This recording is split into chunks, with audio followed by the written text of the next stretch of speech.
Thank you very much for inviting me again to Brazil. It's always a pleasure to come here. And this was actually taken at the weekend, and my poor translation says that this chap should really not be in the water, I think. But anyway, okay, so despite encouraging results, the trends in Central and Eastern Europe show that there's actually an increase in HIV in that region. So vaccines are among the most cost-effective and efficient tools for fighting infectious disease. And I believe that to end an AIDS vaccine epidemic, we're going to need to have an integrated strategy with existing prevention treatment, develop a vaccine, and hopefully control and end the epidemic. This is just a list of the ongoing vaccines that are in clinical trials right now. Most of these are phase 1 clinical trials. But this is just evidential, as you can see, how long it takes for a vaccine actually to get into the clinic, because most of these are directed towards the CD8 compartment of the immune response. And the reason why I say that is because in the Thai trial, which is the RV144, which, as Mario said before, you should really know about by now, the evidence was that an AIDS vaccine can prevent HIV infection in humans, and this was very encouraging. Even though it was a modest 31.2% reduction in infection, and it was of limited duration, it was a proof of concept for a protective vaccine. The strategy is currently being repeated in a higher incidence cohort in South Africa.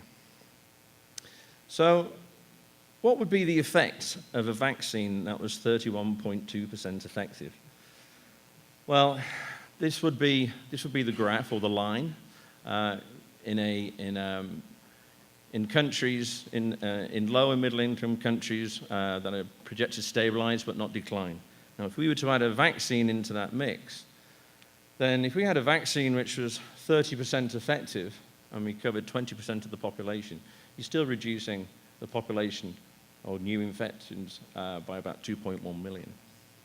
If you had a very high, a vaccine of high, that was very high effective, you would probably, and with 40% coverage, that would rise to around 12 million. So what is the situation here in Brazil if you had a vaccine that was, say, 40% effective? New infections would reduce by about 617,000. So maybe we shouldn't underestimate 31.2% prevention. So which response was actually associated with 31.2% efficacy in this trial? I think Rick covered this briefly. Binding antibody to the V1, V2 region clearly associated with protection in this vaccine. However, there are neutralizing antibodies that bind to the same region, but these were not associated. It was only the binding antibody that was associated. And this was published in a very nice paper in the New England Journal of Medicine. What mediates vaccine-induced protection in existing licensed vaccines? Well, clearly it's antibodies, as we can see. And vaccine-induced antibodies, generally neutralizing antibodies, most commonly protect against virus infections. Little evidence that T cells actually prevent infection, but they do protect once you're infected. So therefore, I believe that an effective HIV vaccine should elicit both T and B cell responses. So there were 4 regions of vulnerability on the spike of HIV. There's the CD4 binding site. There's the V1, V2 site that was associated with protection with binding antibody. There's the glycan V3 site, and also there's the EMPA site or the stalk region. However, common features of these monoclonal antibodies is that they'll have long CDRH3 loops, except for the ones that, such as VRC01, that bind the CD4 binding site. But they do have extensive somatic hypermutation. This is a more comprehensive list of the antibodies that bind to those 4 sites. And we can see that there's a number of different antibodies that would work. And I think, as Barney explained the other day, we at the VRC are working on immunotherapy with VRC01. But there are many other ones that we can try in combination with that. This paper was from a recent study where they used one of the neutralizing antibodies against PGT128. And it showed that in very small amounts, PG128, which is directed towards the V3 region of the V3 loop of HIV, actually prevented infection in a lot of these animals. Now, although HIV neutralizing antibodies have been demonstrated to be potent in NHP passive transfer studies, we currently have no way to deliver them or elicit them with immunogenic structures. Going back to maybe address some of the problems with the neutralizing antibodies that we currently have if we had structures to elicit them. And here we have one of the RV144 and another trial from the military research program, RV135. And also we have an influenza vaccine. And we see that the rate of somatic hypermutation that deviates away from germline is about 3 to 5% in this case. And here it's about 7%, with some individuals exhibiting somatic hypermutation around about 25.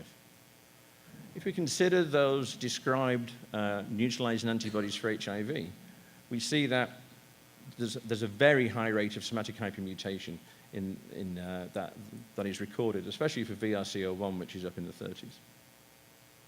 So concurrent vaccine strategies induce this huge rate of somatic hypermutation. And is the rate of somatic hypermutation and kinetics of generating neutralizing antibodies in HIV-infected individuals a product of hyperimmune activation?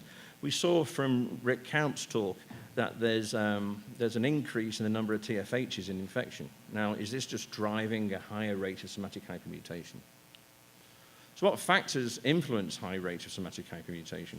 Well, the structure of the target, the development of the B-cell memory, and induction of CD4 T-cell help. So there's much work to do before we actually get to a safe, effective, protective HIV vaccine. And the line that we're taking right now is to have a look at signatures and traits of B and CD4 T-cell compartments in licensed vaccines. And then we can move on and investigate some of the signatures that we find in the B and CD4 T-cell responses in HIV vaccines. And we're also looking right now at those in the non-human primate model. We can have a look at the phenotypic characterization of the CD4 and the B cells, and we can also have a look at the genetic signatures that associate with protection, as Mario was talking about this morning. So back to our list. What can we learn from the currently licensed vaccines? Well, we have influenza vaccine, which I will talk about in a short time. We have hepatitis B that we're starting to work on, and we have human papillomavirus. And what we're planning to do is to have a look at these antibodies in the these vaccines in the context of antibodies, in the context of B cells, and also in the context of CD4. This is a very simple schematic. Clearly, a virion is taken up. It's then presented, as Ken Rock was talking about, in the context of class 2 or class 1 to CD8 or CD4 T cells. We've heard a lot about CD4 T cells since the course began. So Hendrik, Rick, and Mario have all addressed CD4, and David Watkins addressed CD8 T cells. So today I'm going to concentrate on the B cell compartment and what we've been doing there. This is a very complex diagram, but essentially what it shows is a germinal center. It shows how there's scanning by the B cells.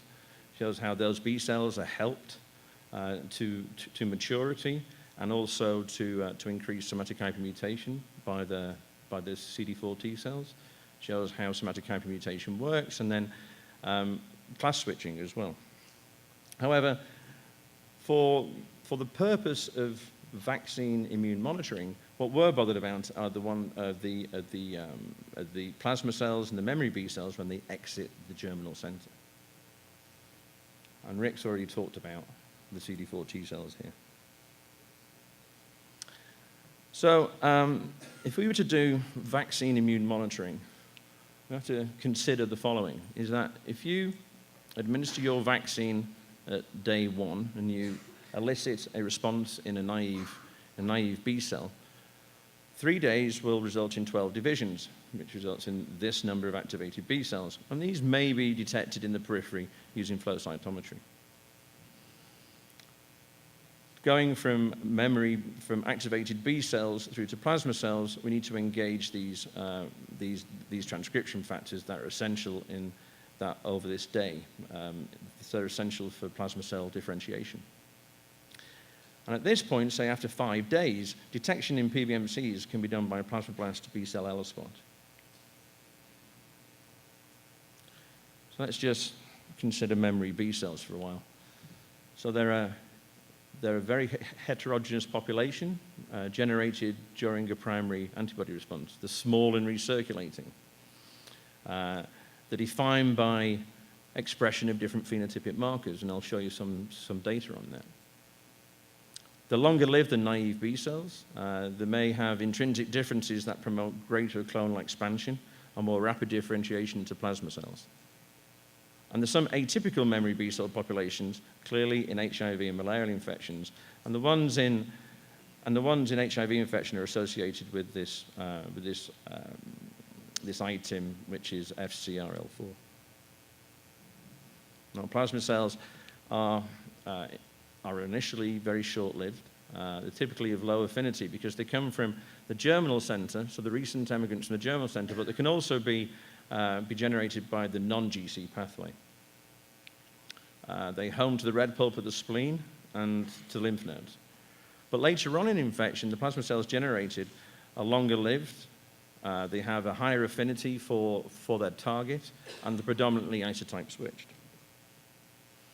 So in the lab, what we've done is we put together a panel of staining antibodies for flow cytometric identification of circulating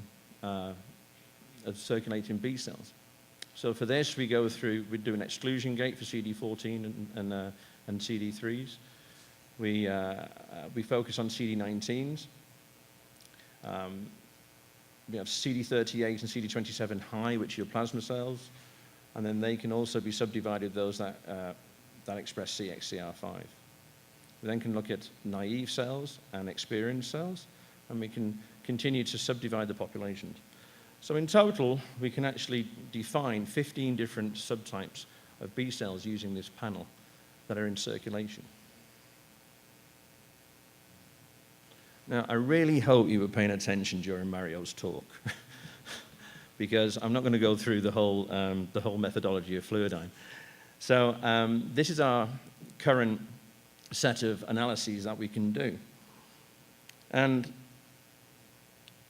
we can start off with B cell ELISpot, which we've really stopped doing in the lab now in favor of flow cytometry, and then go to Fluidigm and then go to gene array, and this may generate some hypothesis.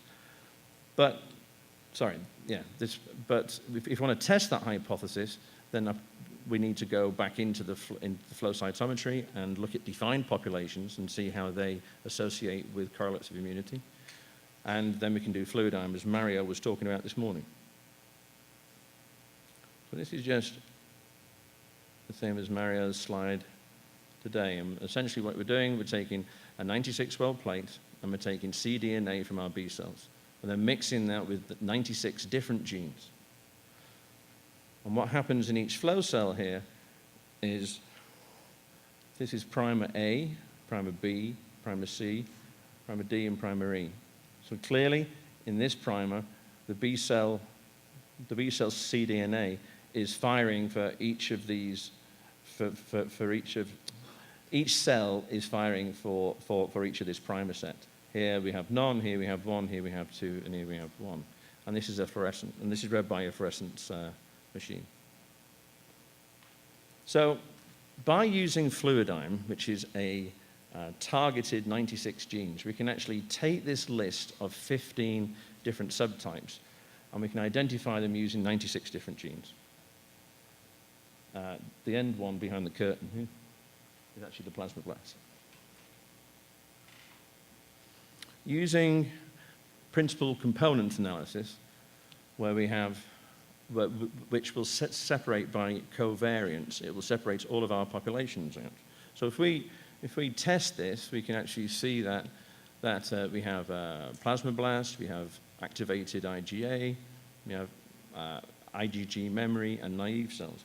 If we, just as an example, if we just take, say, IgG, Ki67, CD19, CD5, CXCR5 and CD24, which are the things that you would normally use in the laboratory to define your B-cell population, we can actually show that these all fall out into different areas by their covariance of these genes, and we can actually use this principal components analysis to identify different populations. So this is an actual example of how we can define antigen-specific. So we can define antigen-specific B cells for H1 influenza. And in the staining, we had 36% of IgG memory, IgM memory, CD27 negatives, IgG negatives, so they're naives, and natural effectors, and then 3% of others. So again, we've gone through a CD19 gate here. We've looked at those that are the ones that are antigen experienced, and they're the naives. And then we can define the memory B cells and the influenza-specific cells. And if you do this, and you can sort out into each well 25 antigen-specific cells, you can use PCA and the Fluidigm to have a look at the genes that are expressed. And the genes are expressing, the cells are expressing unique genes, and that's what's putting them in different places here. So naive, IgG memory, and H1 specific. So then we can define which genes are responsible for which genes out of these are specific for the H1, for the influenza specific cells. So we've actually run some of these analyses on a flu trial that was taking place at the VRC. And a bit of introduction on flu. Rather like HIV, flu has low conservation of epitopes in the head and a high conservation of epitopes more close to the base. However, with flu, sequential exposure to divergent HA serotypes might be expected to select for responses to stem. Now, antibodies to stem are essential in the concept of a universal flu vaccine, because rather like a tree, the top of the flu molecule, so the head, changes each year, whereas the stem or the trunk of the tree changes invariably. So why in the general population are we so susceptible to like pathogenic H1N1 or an H5N1 pandemic? And why don't neutralizing antibodies against stem persist? So if we actually elicit stem antibodies every single time that we receive flu vaccine or we're infected, why don't these antibodies persist? And therefore, why aren't we protected against every single flu strain?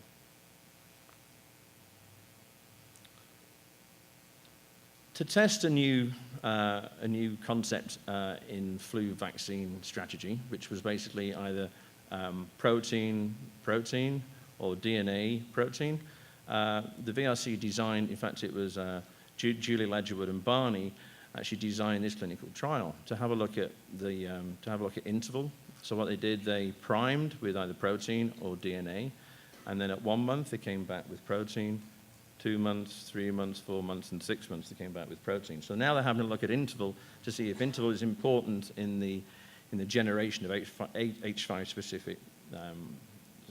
specific antibodies. But one of the problems in investigating B cells in this context is that B cells tend to stick. So the hemagglutinin of the hemagglutinin in influenza tends to stick randomly to B cells because of their sialic acid, and sialic acid is present on every nucleated cell. So a serendipitous conversation in the lab one day with a postdoc led to him designing this probe, which was deleted at this residue. And essentially, by deleting this residue, he took away the sialic acid binding. So therefore, it only now bound to the proteins and not to the sialic acid. This was great because this means we can now start doing assays that will identify H5-specific B cells without a lot of background. This was the memory B cell ELISpot that we performed. And we saw that with the groups, with the different boosting intervals, we saw that group 2 and group 6 had the highest frequency of B cells. This is actually reflected if we just look at the specific antibody titers, and it corresponds really well. Now, as I move on, I'm just going to concentrate on groups 1, group 2, and group 6. One other thing about staining with two probes simultaneously, so we've stained with an H1 probe and an H5 probe, is that we discovered that there was some cross-reactivity between the two different strains of B cells. Initially, clearly, we were just after the H5-specific cells. At pre-vaccination, because of previous vaccination or because of exposure, we all have an H1 B cell response. And again, there were some cells here that were cross-reactive. Following vaccination, the individuals in the trial actually generated a very nice B cell response to the H5 immunogen. So we can, what these two reagents actually enable us to do now is to look at H1-specific B cells, H5-specific B cells, and cross-reactive B cells. So if we have a look at the longitudinal analysis of these, so in red we have DNA protein at 6 months boost. In green we have DNA protein at 1 month boost. And then in the yellowy color, we have a 6 month boost of protein followed by protein. And what you can see is that with the H5, that's a new response. The cross-reactive response was a lot higher than the new response because clearly the B cells were pre-existing from previous vaccinations and infections. And that was reflected when we just look at the H1 response. If we break it down into IgG and IgM, what we found, this is a typical new response with a high frequency of IgM cells and a low frequency of IgG cells. But the cross-reactive response, we were kind of shocked when we saw that there's a high frequency of pre-existing cells against influenza, against H1, H5 influenza. And this is and then the pre-existing response followed the patterns that we thought it would. So does this represent the stem responses? Well, going back again with James Whittle, we used the single-chain variable fragment. So F10 and CR6261 are two monoclonal antibodies that bind to this region here of the stem of influenza. So we can actually block that region with the single-chain fragment.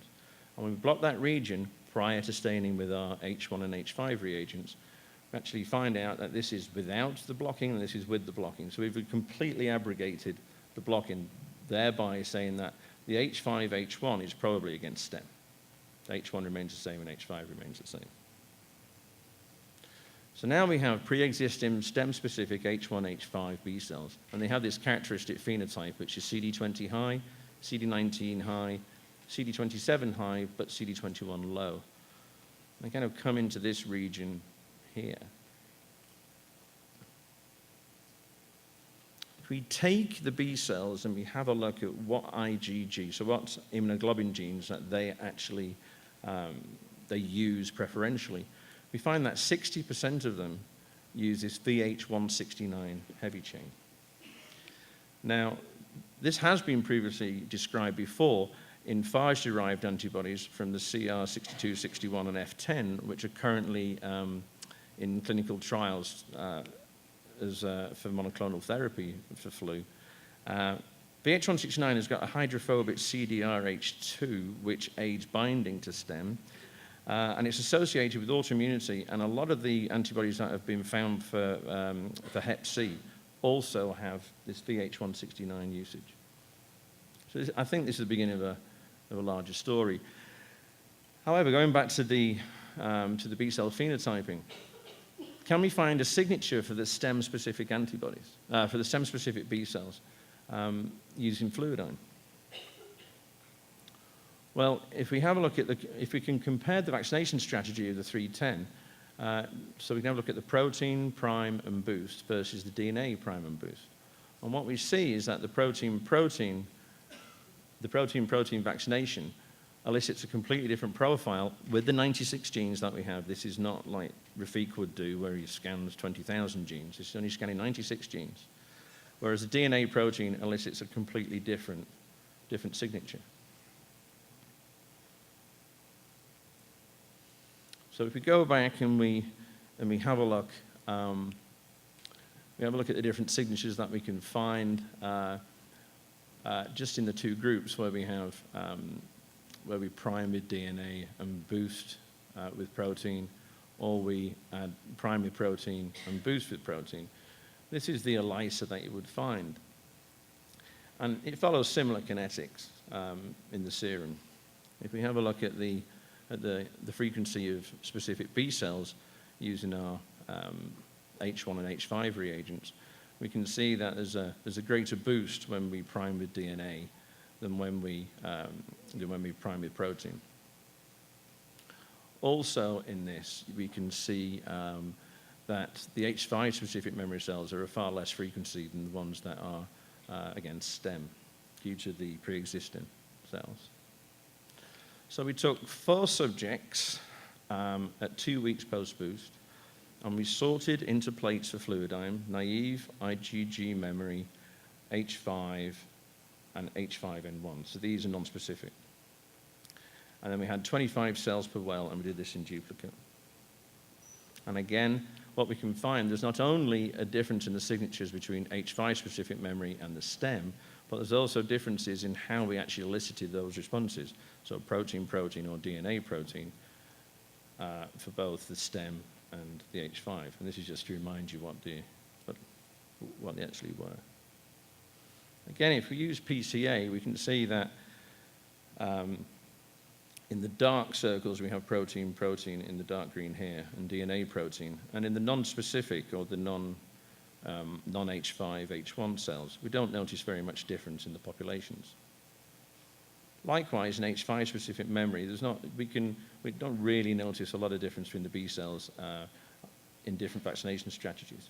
But if we have a look at how we elicited those in specific memory, so the H1, H5 stem and stem-specific B cells, they do break out, and there's this population of B cells that are specific for stem that have been elicited by DNA and protein. So it's approaches like this that we can start to really interrogate different vaccine strategies.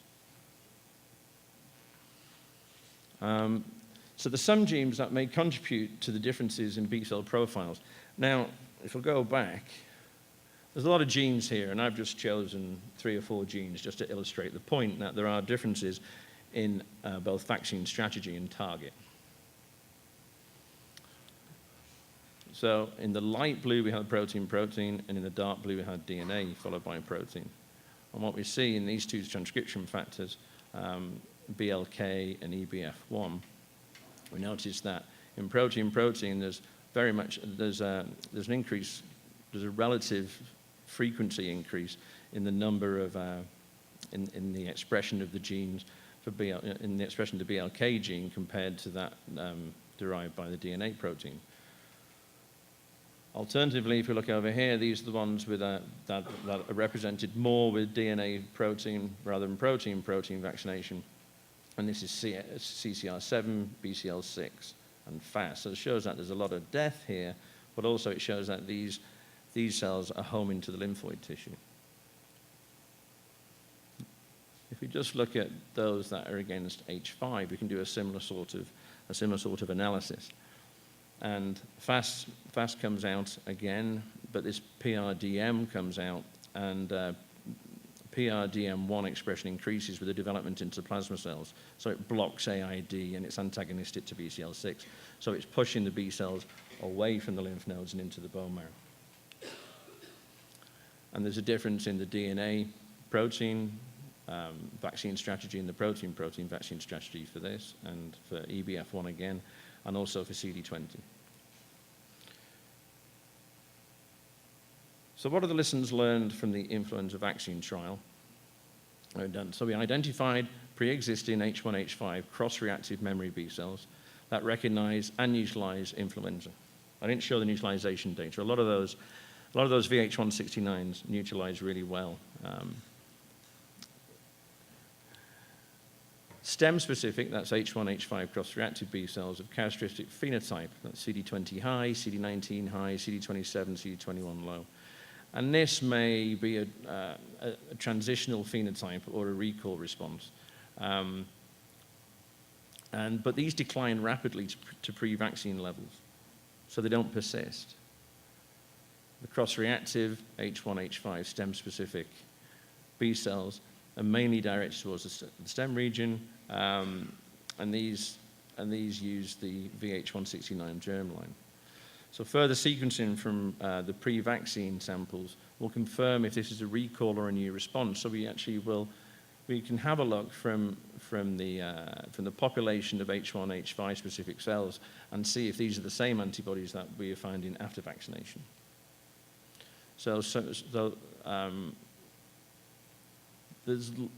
We're actually done some of this. The somatic hypermutation of stem-specific antibodies is really quite low, which is characteristic of this VH169,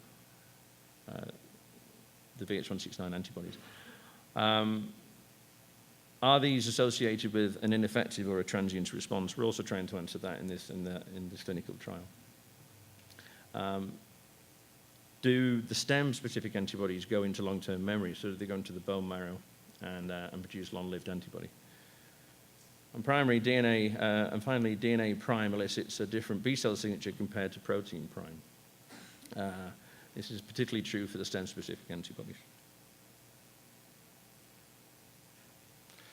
So if we take the strategy that we use to investigate the flu vaccine trial, and we can actually knock this out to having a look at influenza, hepatitis B, human papillomavirus, and perhaps other vaccine trials, then we start to get a signature of what a good B-cell response would be soon after vaccination. And we're currently lining up a lot of HIV vaccine trials to do this with, so we're working with the military HIV research program and some of their vaccine trials, and they have a lot of different vaccine strategies, protein, DNA protein, vector protein. So the comprehensive analysis of licensed vaccine will also provide us with more B-cell signatures, and maybe we can find a certain vaccine strategy that will elicit more neutralizing antibody when we start to get structures that will elicit HIV neutralized antibodies. So anyway, I'll end there. That's a quick one.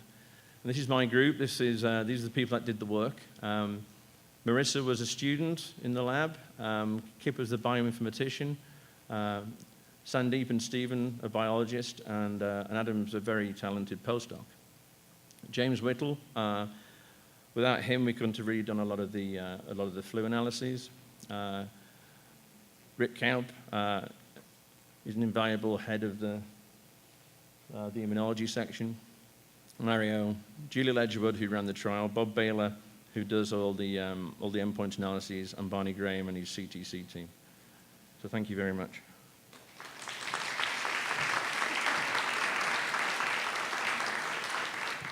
Thank you. So now, if there's any question from the audience. Adrian, I had two questions for you. The first one, In your vaccine trials, was there any adjuvant or like alum or? No, there was no adjuvant. No in that. adjuvant. It was just protein.